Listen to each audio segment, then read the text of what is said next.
क्या बोला है, in a circle of radius 21 centimetre. बच्चों क्या बोला है, in a circle of radius 21 centimetre and arc subtend. Subtend का मतलब क्या होता है आप समझ लो।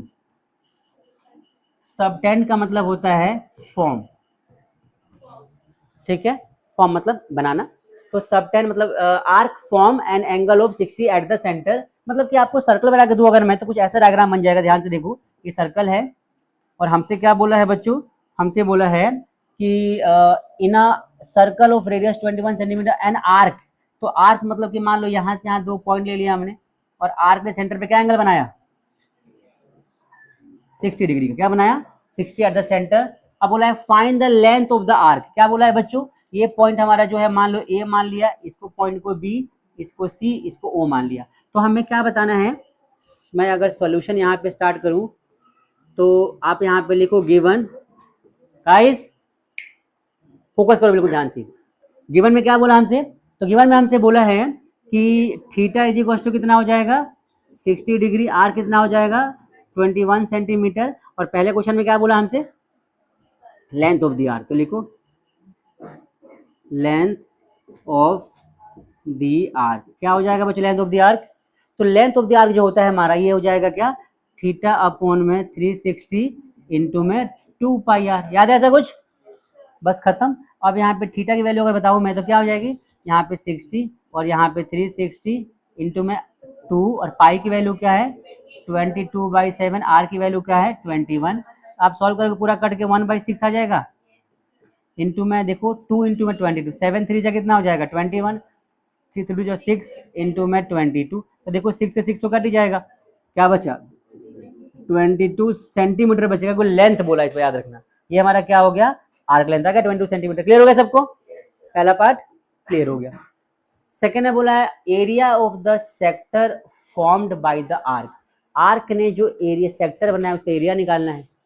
क्या बताना है, आर्क ने सेक्टर बनाया ना, क्या निकालना है इसका एरिया निकालना है। तो देख दो इसको निकाल लेते आ जाओ।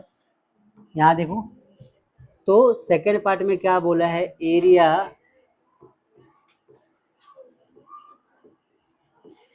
Formed by sector. ठीक है, सेक्टर से कितना है, सेक्टर का एरिया जो है कितना है, एरिया इज इक्वल टू क्या हो जाएगा थीटा अपोन में 360 और पाई आर स्क्वायर। तो बच्चों थीटा हमारा 60 है और ये 360 आ जाएगा इंटू में पाई की वैल्यू क्या हो जाएगी 22/7, आर की वैल्यू क्या है 21। तो 21 इंटू में 21 सॉल्व कर लो ध्यान से, फिर से आ जाएगा 1/6 इंटू में 7 3 जा 21।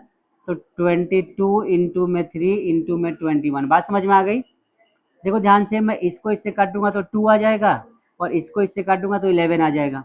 तो आंसर क्या बचेगा हमारे पास यहाँ पे 11 इंटू में 21 क्या हो जाएगा 11 1 जा 11, 11 2 जा 22 और एक यहाँ पे कैरी आउट हो जाएगा। तो सेंटीमीटर स्क्वायर आ गया। बात समझ में आ गई। ये आपका हो गया सेकंड पार्ट। थर्ड पार्ट देखो क्या बोला हमसे, थर्ड पार्ट में हमसे क्या बोला है, सेकंड पार्ट समझ में आ गया। Area of the segment formed by the corresponding chord. क्या बोला है भाई, ये जो कॉर्ड अगर मैं यहाँ पे ड्रॉ कर दूं, कॉर्ड ड्रॉ कर दूं तो इससे जो सेगमेंट बनेगा उसका क्या पूछा हमसे, एरिया पूछा है। क्या पूछा है, एरिया। सेगमेंट का ही बोला है ना, तो देखो सेगमेंट का एरिया पूछा है। अब देखो ध्यान से तुम वही चीज समझो, फिर से वही कॉन्सेप्ट आ जाएगा क्या कि एरिया ऑफ सेगमेंट कौन सा माइनर वाला, आप लिखो area of minor segment, area of minor segment. तो बच्चों एरिया का फॉर्मूला हमारा जो होता है वो होता है थीटा अपॉन में 360 पाई आर स्क्वायर। ठीक है, और माइनस क्या हो जाएगा r square by 2 sine theta. एक बार ये फॉर्मूला यूज करके देख लेते हैं आंसर क्या आता है, चेक करते हैं। ठीक है, याद सिखाया था मैंने शॉर्टकट वाला फॉर्मूला, सॉल्व करते हैं। तो देखो यहाँ पे थीटा कितना है हमारा, तो यहाँ पे आप लिख दो 60 अपॉन में 360 इंटू में पाई की वैल्यू 22/7, आर की वैल्यू 21 इंटू में 21। अब लोग सर इतना निकालना पड़ेगा, नहीं निकालना हमें, ये निकालना ही नहीं है आपको। क्यों नहीं निकालना, हमने यहाँ निकाला था एरिया ऑफ द सेक्टर, ये रहा, सीधे यूज करेंगे यहाँ पे।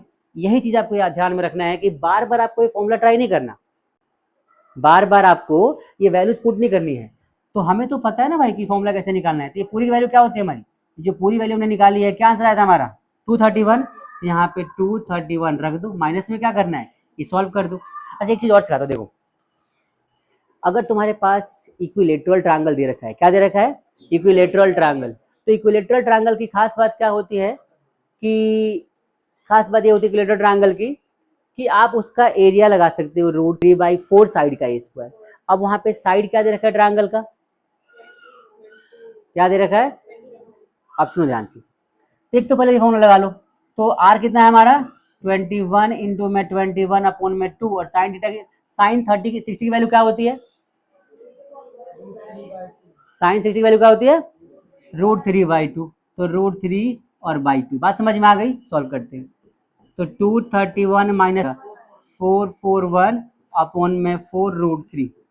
चेक करो पीछे आंसर इसी फॉर्म में है क्या, तो आंसर तुम्हारा ये आ जाएगा। एक तरीका तुम और सिखा दो, ध्यान से देखो।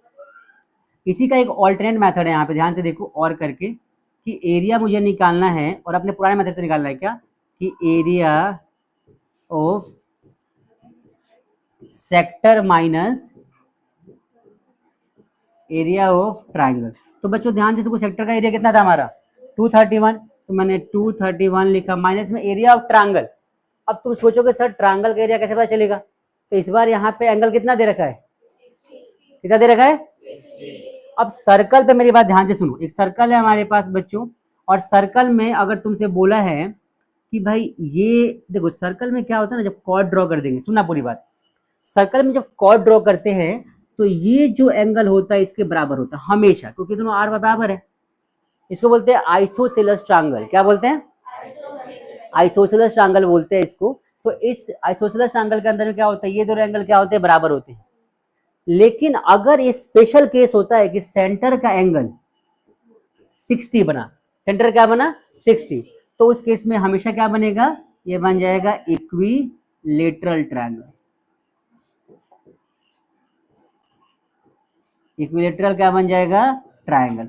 और जब इक्विलेटरल ट्रायंगल बनेगा तो उस केस में इक्विलेटरल ट्रायंगल का एरिया क्या होता है, उसका एरिया होता है √3/4 और साइड का स्क्वायर। ये एरिया होता है किसका, इक्विलेटरल ट्रायंगल का एरिया। बच्चों याद रखना चीज, क्या होता है इक्विलेटरल ट्रायंगल का एरिया, √3/4 साइड का स्क्वायर। क्लियर हो गया सबको।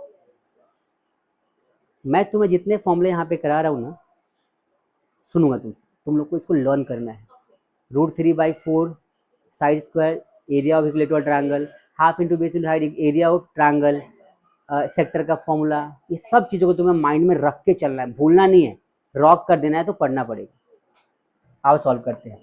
देखो यहाँ पे, तो यहाँ पर क्या हो जाएगा √3 अब इंटू में साइड कितना है हमारा, तो साइड बेटा आपका क्या हो जाएगा, जो आर होगा वो साइड हो जाएगा, ये हमारा साइड होता है, ये हमारा साइड, ये हमारा साइड। तो साइड कितना देगा 21, तो यहाँ पे 21 का स्क्वायर कर दो। बात तो वही होगी, ध्यान से देखो। तो क्या लिखोगे 231 माइनस में 441 अपॉन में 4√3, तुम्हारा आंसर आ गया। बात समझ में आई। तो हर बार आपका आंसर सेम ही आएगा, चाहे फॉर्मूला ये लगाओ चाहे फॉर्मूला ये लगाओ। ये फॉर्मूला थोड़ा सा आसान इसलिए है क्योंकि यहाँ पे आपको एरिया का फॉर्मूला नहीं लगाना पड़ेगा, सीधे एंगल के बेस पे फाइंड कर सकते हो। हाँ याद रखना कि एंगल की वैल्यू पता होना चाहिए साइन के फॉर्म में।